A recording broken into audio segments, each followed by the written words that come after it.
আমাদের আজকে আসলে অত্যন্ত প্রত্যেকের মনে দুঃখ, যারা আমরা এই তরিক শিবলির সহকর্মী হিসাবে সাংবাদিকরা আজকে গাজীপুরে গাছাতে সাংবাদিক ক্লাব আয়োজিত, তার জন্য দোয়ার আয়োজন করা হয়েছে।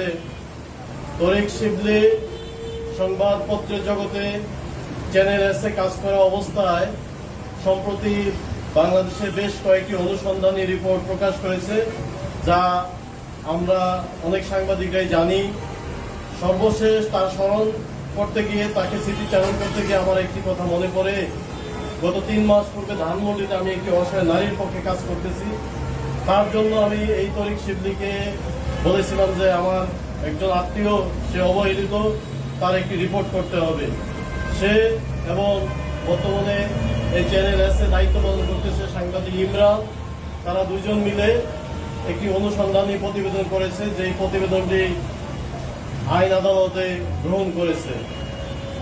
আমরা দেখেছি, সারা বাংলাদেশ দেখেছে, ডাকসু নির্বাচনে সংবাদ প্রচারে একটি লাইভ সে সম্প্রচার করার পরে সে অসুস্থ হয়ে মারা গিয়েছে। আসলে মৃত্যুর স্বাদ অবধারিত, আমরা প্রত্যেকেই এই মৃত্যুর স্বাদ গ্রহণ করতে হবে। তবে কিছু মৃত্যু সবাইকে কাঁদায়, অকাল মৃত্যু। তরিক শিবলির বয়স কত? সর্বোচ্চ 35 থেকে 38 বছর বয়স। এই অল্প বয়সে আল্লাহ তাকে পছন্দ করেছে, নিয়ে গেছে। আমাদের প্রত্যেকে চলে যেতে হবে। আমরা ওই পরিবারের প্রতি সমবেদনা জ্ঞাপন করছি। ওই পরিবারের সন্তান, স্ত্রী, তারা যেন তার এই শোক সহ্য করতে পারে।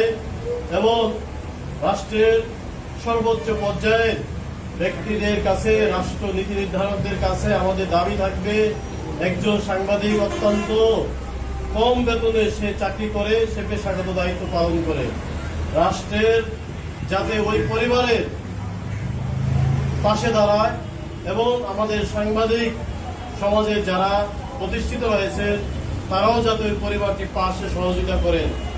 আজকে আরো বেশি করে ধন্যবাদ জানাই গাছা সাংবাদিক ক্লাব। তারা বিভিন্ন সময় বিভিন্ন সাংবাদিকদের নির্যাতন এবং সাংবাদিকদের বিভিন্ন সুখ দুঃখে তারা প্রতিষ্ঠা লগ্ন থেকে সাংবাদিক ইস্যুতে তারা বিভিন্ন সময় বিভিন্ন কার্যক্রমগুলো পরিচালনা করছে। আমি মনে করি এই ক্লাবটি যতদিন থাকবে, এই ক্লাবে নেতৃত্ব পরিবর্তন হবে, কিন্তু এই ক্লাবে এই ধারাবাহিকতা আগামী দিনে যারা নেতৃত্ব আসবে তারাও শিখবে। এবং এখান থেকে অনুকরণীয় শিক্ষণীয় রয়েছে যে একজন সাংবাদিক অসুস্থ হলে তার জন্য